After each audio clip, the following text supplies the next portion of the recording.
আসসালামু আলাইকুম। আজকের আন্তর্জাতিক সংবাদে আপনাকে স্বাগতম। শুরুতেই জানিয়ে দেব সংবাদ শিরোনাম। পশ্চিমবঙ্গে সহিংসতার জন্য বাংলাদেশি ও রোহিঙ্গাদের উপর দোষ চাপাচ্ছে বিজেপি।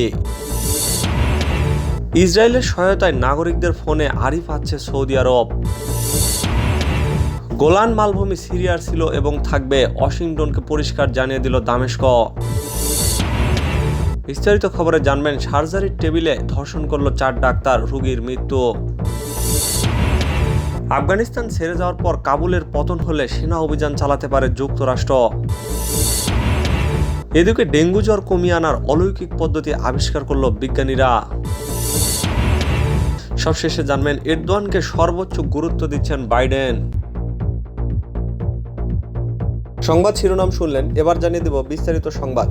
তার আগে অনুরোধ থাকবে লাইক দিয়ে পুরো ভিডিওটি দেখার এবং চ্যানেলে নতুন হলে সাবস্ক্রাইব করে বেল বাটনে ক্লিক করুন। পশ্চিমবঙ্গে সহিংসতায় বাংলাদেশি ও রোহিঙ্গারা জড়িত দাবি বিজেপির। পশ্চিমবঙ্গে বিরোধী দলীয় নেতা শুভেন্দু অধিকারী অভিযোগ করেছেন, রাজ্যের নির্বাচন পরবর্তী সহিংসতার ঘটনায় বাংলাদেশি ও রোহিঙ্গারা জড়িত। বুধবার ভারতের প্রধানমন্ত্রী নরেন্দ্র মোদীর সঙ্গে বৈঠকের পর এমন অভিযোগ তুলেছেন তিনি। খবর হিন্দুস্তান টাইমসের। সম্প্রতি শুভেন্দুকে দিল্লিতে ডেকে পাঠায় বিজেপি। বুধবার দিল্লিতে মোদীর সঙ্গে বৈঠকের পর সাংবাদিকদের সঙ্গে কথা বলেন শুভেন্দু। এই সময় তিনি বলেন, আমি মোদীজিকে বলেছি, রাজ্যে বিজেপি কর্মীদের উপর নির্যাতন চালানো হচ্ছে। এখন পর্যন্ত 25 জন নারীকে ধর্ষণ করা হয়েছে। এই সমস্ত অপরাধের সঙ্গে বাংলাদেশি ও রোহিঙ্গারা যুক্ত। হাজার হাজার মানুষ ঘর ছাড়া হয়েছে। পূর্ব বর্ধমানের আউশ গ্রামে 26টি পরিবার জঙ্গলের মধ্যে লুকিয়ে রয়েছে।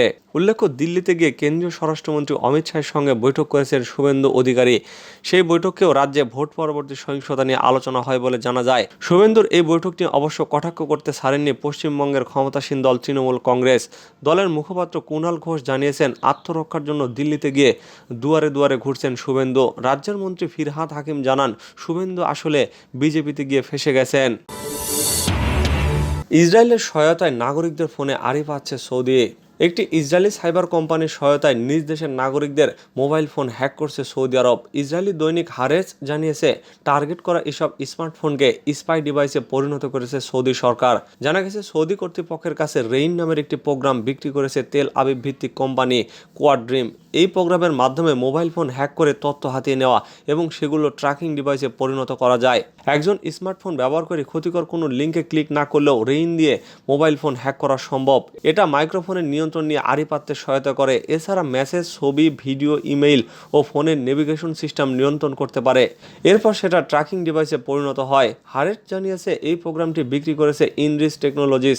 এটা সাইপ্রাসে অবস্থিত কোয়াড্রিমের সিস্টার কোম্পানি। তবে কোয়াড্রিম তাদের গবেষণা এবং অন্যান্য কার্যক্রম তেল আবিবের রামাতগানে অবস্থিত একটি অফিস থেকে পরিচালনা করে। 2016 সালে 3 জন ইসরায়েলি মিলে এই কোয়াড্রিম প্রতিষ্ঠা করে। তাদের মধ্যে একজন আবার ইসরায়েলের সামরিক বাহিনীর গোয়েন্দা সংস্থা আমানের হয়ে কাজ করত। অনলাইনে এই কোম্পানির কোনো উপস্থিতি নেই, এমনকি তাদের অফিসের দরজায়ও কোনো লোগো নেই। গোলান মালভূমি সিরিয়ার ছিল এবং থাকবে, ওয়াশিংটনকে পরিষ্কারভাবে জানিয়ে দিল দামেস্ক। সিরিয়ার গোলান মালভূমির উপর ইহুদিবাদী ইসরায়েলের কথিত সার্বভৌম অধিকার নিয়ে মার্কিন পররাষ্ট্রমন্ত্রী অ্যান্টনি ব্লিংকেন যে বক্তব্য দিয়েছেন তা তীব্র ভাষায় প্রত্যাখ্যান করেছে দামেস্ক। সিরিয়া বলেছে, ইসরায়েল অধিকৃত গোলান মালভূমি সিরিয়ার অবিচ্ছেদ্য অংশ ছিল এবং ভবিষ্যতেও থাকবে। সিরিয়ার পররাষ্ট্র মন্ত্রণালয় বুধবার এক বিবৃতিতে বলেছে, অধিকৃত গোলান মালভূমি নিয়ে মার্কিন পররাষ্ট্রমন্ত্রীর বক্তব্য পুরোপুরি প্রত্যাখ্যান করছে আরব প্রজাতন্ত্র সিরিয়া।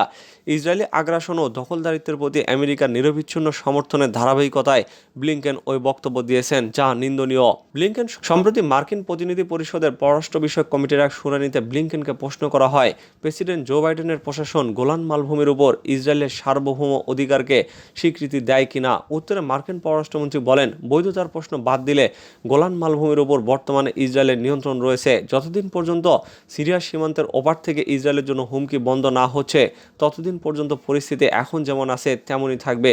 আপাতত হুমকি বন্ধ হওয়ার কোনো লক্ষণ দেখা যাচ্ছে না। সার্জারির টেবিলে নিয়ে ধর্ষণ করল 4 ডাক্তার, রোগীর মৃত্যু। চিকিৎসার জন্য হাসপাতালে ভর্তি হয়েছিল পরিবার। 2 দিন পর তার অপারেশন করা হয়, কিন্তু অপারেশন থিয়েটার থেকে বেরিয়ে 4 ডাক্তারের বিরুদ্ধে ধর্ষণের অভিযোগ করেন ওই নারী। এর কয়েকদিন পর তার মৃত্যু হয়। এই ঘটনা ঘটেছে ভারতের উত্তরপ্রদেশের প্রয়াগরাজে। ওই তরুণীর ভাই জানিয়েছেন চিকিৎসার জন্য তার বোনকে গত 29 মে হাসপাতালে ভর্তি করা হয়। এর 2 দিন পর তার বোনের অপারেশন করা হয়। খবর ইন্ডিয়ান এক্সপ্রেসের। তিনি জানান, অপারেশন থিয়েটার থেকে বের হওয়ার পর আমার বোনের কথা বলার মতো অবস্থা ছিল না। সে আমার কাছে কাগজ ও কলম চায়। আমি তাকে কাগজ কলম দিলে সে আকারে ইঙ্গিতে জানায় 4 জন ডাক্তার তার সঙ্গে খারাপ কাজ করেছে। হাতের ইশারায় জানায় তাকে ধর্ষণ করা হয়েছে। আমি তার সিটি সরিয়ে দিয়ে মামলা দায়ের করতে মানুষের সাহায্য চাই। গত মঙ্গলবার মৃত্যু হয় ওই তরুণীর। এই ঘটনার 1 সপ্তাহ পর গত 3 জুন একটি এফআইআর দায়ের করেন ভুক্তভোগীর তরুণীর ভাই। হাসপাতাল কর্তৃপক্ষ জানায় তাদের তদন্তে তারা এমন কোনো ঘটনা পায়নি। এদিকে এই ঘটনায় কাউকে গ্রেপ্তারও করতে পারেনি পুলিশ জানিয়েছে 20 বছর বয়সী ওই নারী স্বরূপ রানী নেহরু হাসপাতালে চিকিৎসার সময় মারা গেছে। আফগানিস্তান ছেড়ে যাওয়ার পর কাবুলের পতন হলে সেনা অভিযান চালাতে পারে যুক্তরাষ্ট্র। মার্কিন সেনারা আফগানিস্তান ছেড়ে যাওয়ার পর কাবুলের পতনের মতো বড় কোনো ঘটনা ঘটতে চললে আবার সেনা অভিযান চালানোর বিষয়টি বিবেচনা করছে পেন্টাগন। এর আগে বাইডেন ও তার শীর্ষ জাতীয় নিরাপত্তা উপদেষ্টা ইঙ্গিত দিয়েছিলেন, আফগানিস্তান থেকে একবার সেনা প্রত্যাহার করা হয়ে গেলে বিমান হামলার সহায়তা বন্ধ করা হবে। তবে যুক্তরাষ্ট্রের স্বার্থের জন্য ক্ষতিকর হতে পারে এমন সন্ত্রাসী গোষ্ঠীগুলোর বিরুদ্ধে বিমান হামলা চালানো হতে পারে। কর্মকর্তারা জানিয়েছেন, এখন পর্যন্ত এ নিয়ে কোনো সিদ্ধান্ত হয়নি। তবে তারা জানিয়েছেন, কাবুলের পতন যুক্তরাষ্ট্র এবং তাদের মিত্রদের দূতাবাস ও নাগরিকরা ঝুঁকিতে পড়েছেন। এমন চরম সংকটময় মুহূর্তে যুদ্ধবিমান বা সশস্ত্র ড্রোন ব্যবহার করার সম্ভাবনা নিয়ে আলোচনা চলছে। আগামী মাসের মধ্যে যুক্তরাষ্ট্র আফগানিস্তানের সব বিমান ঘাঁটি ছেড়ে দেবে। এরপর সেখানে যদি কোনো বিমান হামলা পরিচালনার দরকার হয়, তা করা হবে সম্ভবত উপসাগরীয় অঞ্চলের ঘাঁটিগুলো থেকে। সাম্প্রতিক মাসগুলোতে তালেবান বাহিনী সেদেশের প্রায় প্রতিটি শহরে হানা দিয়েছে এবং সেগুলো নিয়ন্ত্রণ নেওয়ার মতো হুমকি সৃষ্টি করে চলেছে। প্রেসিডেন্ট বাইডেনের আফগানিস্তান নীতির অনেকগুলো অমীমাংসিত প্রশ্নের একটি হচ্ছে, সেনা প্রত্যাহারের পর যুক্তরাষ্ট্র সেখানে বিমান বাহিনীর সহায়তা বজায় রাখবে কিনা। এসব প্রশ্ন সঙ্গে নিয়েই আগামী সপ্তাহে ব্রাসেলসে ন্যাটো মিত্রদের সঙ্গে বৈঠক করতে যাচ্ছেন বাইডেন। অন্যান্য অমীমাংসিত প্রশ্নের মধ্যে আছে সেনা প্রত্যাহারের পর যুক্তরাষ্ট্র কিভাবে আল কায়দা ও অন্যান্য গোষ্ঠীর বিরুদ্ধে সন্ত্রাস বিরোধী অভিযান পরিচালনা করবে এবং আফগানিস্তানের সামরিক বাহিনীকে সহায়তা চালিয়ে যেতে পশ্চিমা ঠিকাদারদের নিরাপত্তা কিভাবে নিশ্চিত করা হবে। তাছাড়া সন্ত্রাস বিরোধী কার্যক্রম পরিচালনার জন্য গোয়েন্দা তথ্য সংগ্রহের নতুন পথ বের করতে কেন্দ্রীয় গোয়েন্দা সংস্থাও বেশ চাপে রয়েছে।